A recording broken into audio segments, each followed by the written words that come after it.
Okay, so I'm going to give you a talk on the influence of rail hardness on the wear of rail and wheel materials.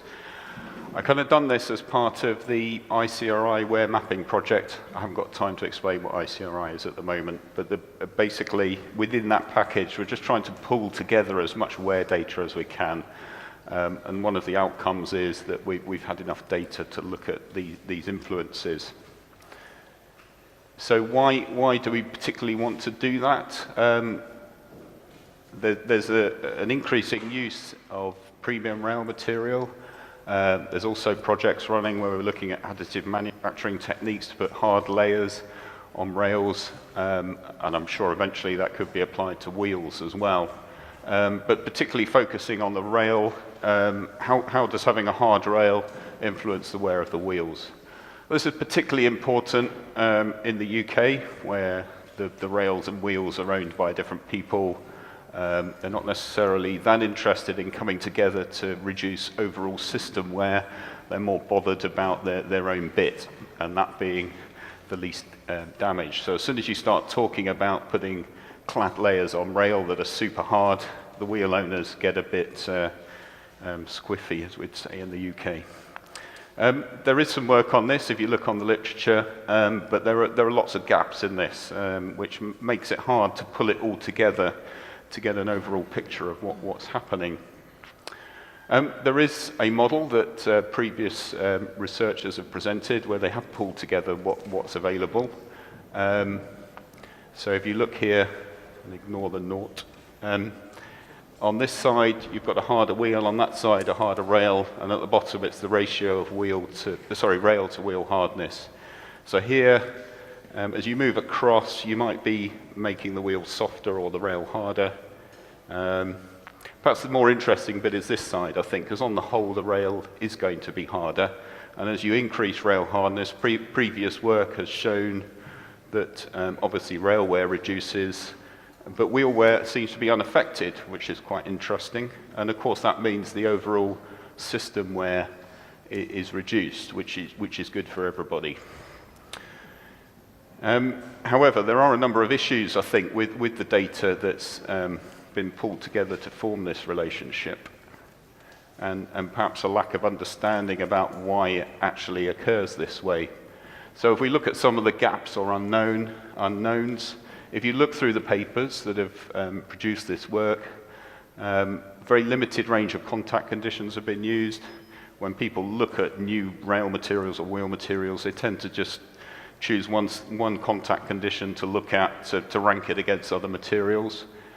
Surprisingly, very few people look at work hardening. So hardness is very important here, but most people quote bulk hardness levels. Well, of course, all the kinds of materials we're looking at here will work harden to a different degree. Understanding that's important when doing a wear test, because you've got to know that you've got to a kind of steady state wear regime, and you're not still work hardening the material when you stop the test. That complicates wear tests, so you've kind of got to stop regularly to look at wear rates to see whether you've reached that kind of stable regime. And quite often the wear rate will rise, reach a peak, and then as work hardening kicks in, will reduce again. So if you stop your wear test at the wrong point, you're going to have a very misleading set of data. Another interesting thing when you look through these papers is where people are focusing very heavily on the rail, they tend not to look too closely at what happens to the wheel material on the other side. They measure the wear rate, but how's the hardness of the wheel material changed? How has that work hardened? And very little is actually mentioned about the mechanisms that lead to that kind of model I showed on the last slide. And the other very important point, I guess, is what about third body layer effects? So within the contact, we have a natural third body layer there all the time, made up of oxides and wear debris. But of course, more and more, we're putting different materials into the interface. So overall, we'd like to look a lot more at what's going on to fill some of these gaps. That isn't what I'm not going to present all of the answers in this presentation, just cover some of them. So certainly we need to look at a close analysis of both sides of the contact, a bit more monitoring of wear rates to see where we are in terms of steady state wear, look at hardness post-test, Eventually, probably look at other material properties. Is it just hardness that's having an influence here? It won't be. There'll be other factors. And look at a wider range of contact conditions. What happens when we use higher slip? Do we get different relationships forming? So we've been doing a lot of work recently on laser cladding of rail, and there's been a poster on that, and there's a talk later on in this session on laser cladding as well. So I won't say too much about the actual details of the process, except to say that it's all about putting a hard layer on the rail. So we're firing a laser at the surface of the rail, feeding in powder of whatever premium material we're trying to put on the rail, and then you can see here it's working, and then we end up with a clad layer on the surface. So we've done a lot of twin disc testing looking at different clad materials. We've gone on to do full-scale tests. I'm not going to talk about those here. But the materials we used had a very wide range of hardnesses. I haven't put all of the wear data here. I've put a little bit of it on, so it's not such a cluttered graph. Our baseline 260 grade material is in here. So you can see not all the clad materials actually are of benefit. I'm not going to go into the details of that now, but I see some of them are very much reducing the wear rates, and we've got a nice steady state wear rate. Looking at all these materials in terms of the overall system wear, the rail wear and the wheel wear, we can see that as we increase hardness, you can see the hardness values here, it's got about 550 up to 850. These are post-test hardness values. I should say the clad materials don't particularly work harden a huge amount compared to the unclad materials. But see, up here, the hardest is about 850 Vickers, which is pretty hard in tribological terms. So we can see our system wear is coming down as we increase hardness, and our rail wear is coming down, and our wheel wear is staying nice and constant, which is good for all of us. So it's good for the wheel owners, good for the rail owners. In all likelihood, as these tests were on at 1% slip and 1500 megapascals. So really, we're in quite a mild wear regime for these tests. So you can imagine as we increase hardness, the rail is wearing less, because in that regime, we're talking more perhaps adhesive or abrasive wear mechanisms, and the harder the material, the less those actually have any effect. But what about the wheel wear? How is that being driven? Because it's obviously completely independent of hardness. It's a different mechanism that's occurring. If we actually look at the hardness subsurface, so we section the wheel disc, go subsurface, we can see they're all changing in pretty much the same way with depth, and we can see here that regardless of the rail hardness, we're getting very similar wheel hardness values.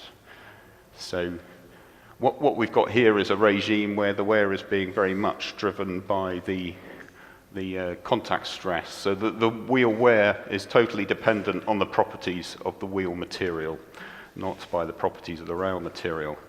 But this is what's happening at 1% slip. We'll look a bit in a second about what happens when we've got higher slip values.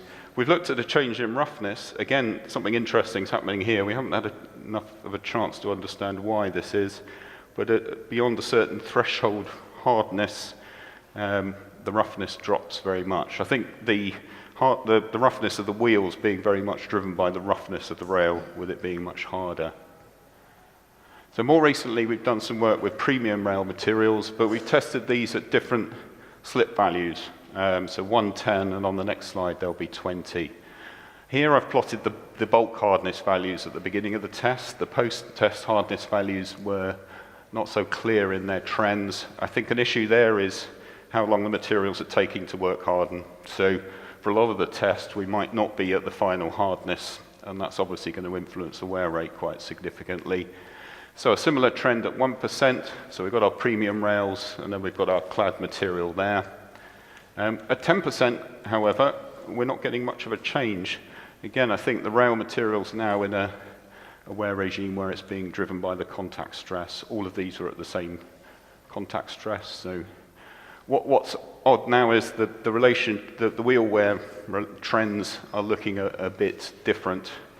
We haven't really had enough time to investigate those, to be honest. We're focusing more on the rail.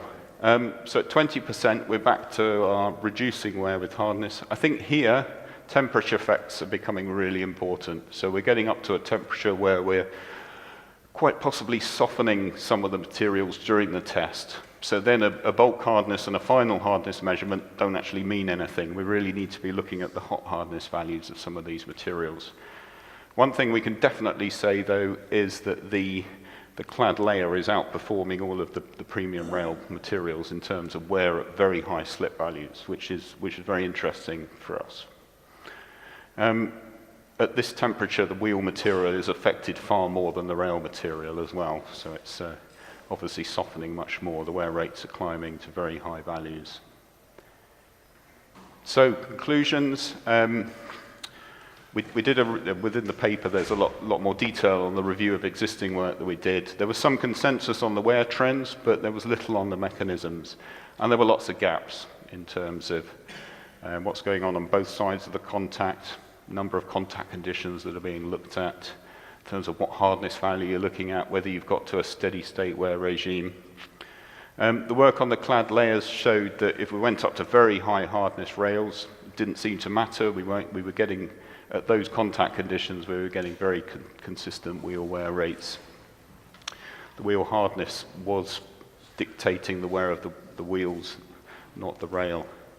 The work on premium rails at different slip values has kind of opened up a few more areas that we need to look at, but certainly at the high slip, temperature was becoming important, so how resistant to temperature change the material was important. So the clad layer showed that it was performing better there. Similar trends at low slip, and at 10%, the wear of the rail appeared to be independent of hardness. So some interesting things that we need to build upon there, and certainly I've seen lots more data emerging during the conference that hopefully we can look at to help build on our knowledge base here. So thank you very much.